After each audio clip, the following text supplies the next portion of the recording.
There are over 500,000 movies, yet we all know the greats. There are over 1 million songs, but we all know Thriller. Same thing with gaming. Imagine Boo Entertainment.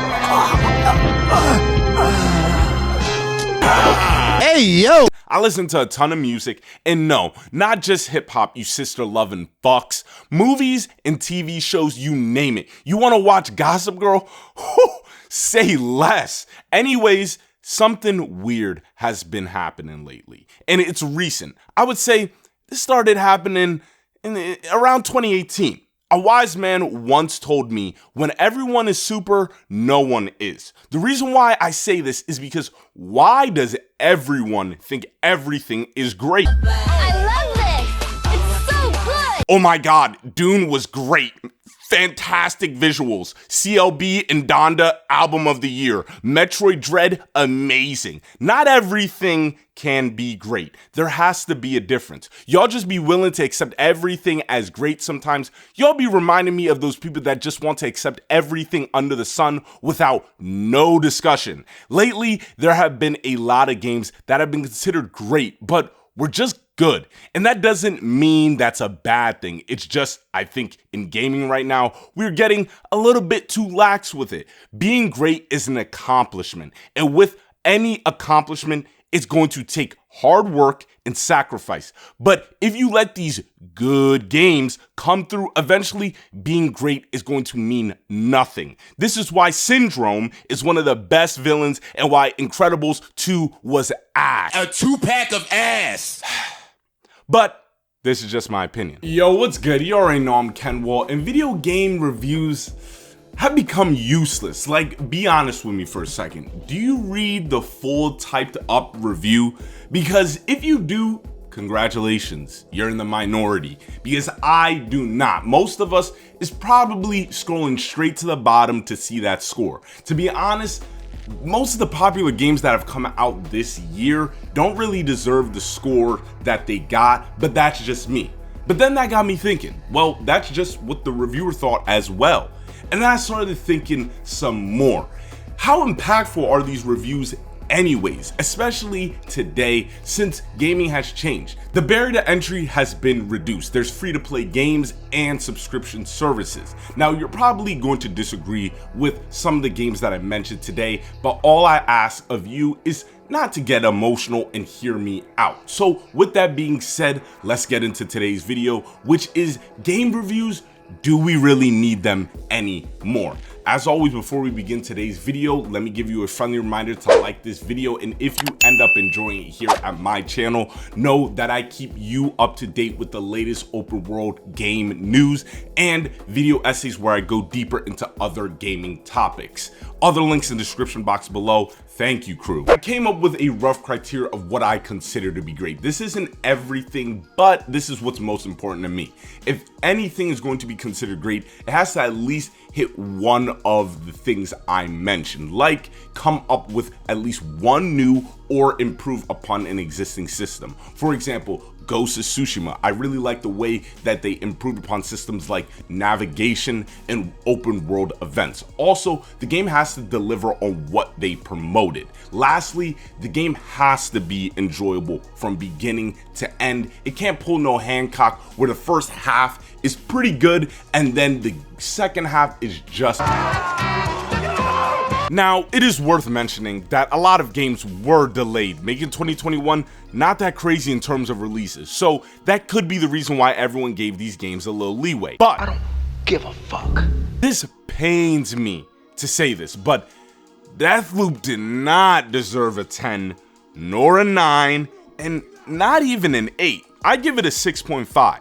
The reason why is because the game falls short on what they promoted in big ways. Deathloop was a fairly linear game. Everyone killed all the visionaries the same exact way, which is confusing because I thought it was up to us, the player, to figure out how to do it. Subscribe right now if you only use Nexus and Shift all throughout the game.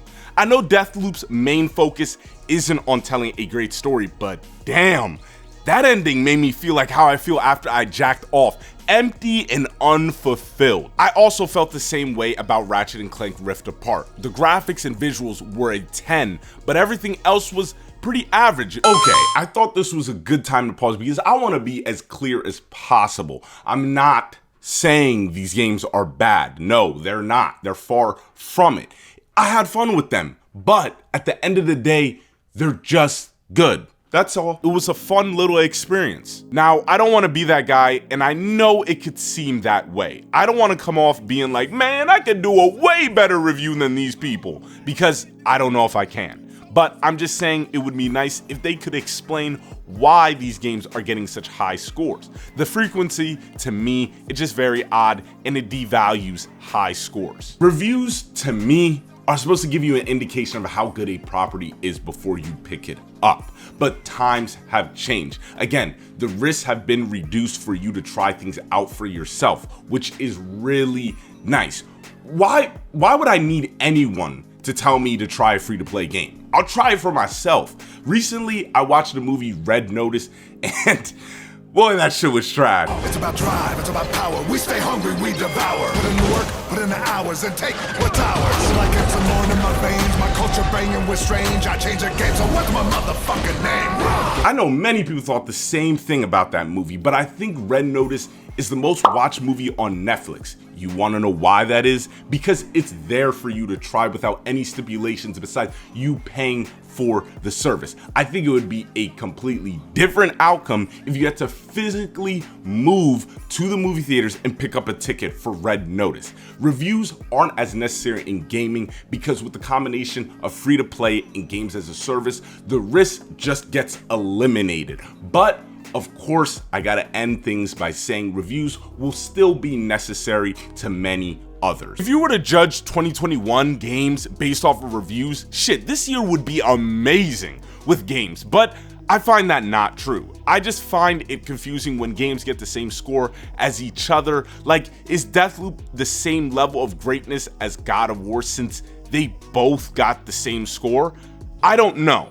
All I know is that reviews are in a tough spot right now because the problem with video games is that movies have been around for so long and they've gotten their footing. Movie reviews actually matter and they do affect the box office. And I'm not saying that video game reviews don't affect sales because there is evidence to that. But I just think reviews with video games have to be dealt differently because at the end of the day, it's a different medium. That is the most important thing.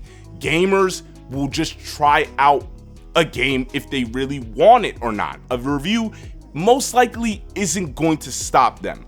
The movies, on the other hand, it could, and we've seen that deeply affect certain movies. But with video games, it's a little different. And like I said earlier, the free-to-play and the subscription services are reducing that barrier to entry. Shit, if I want to try it, I don't need you. I don't need you to tell me to try it. It's on the subscription service.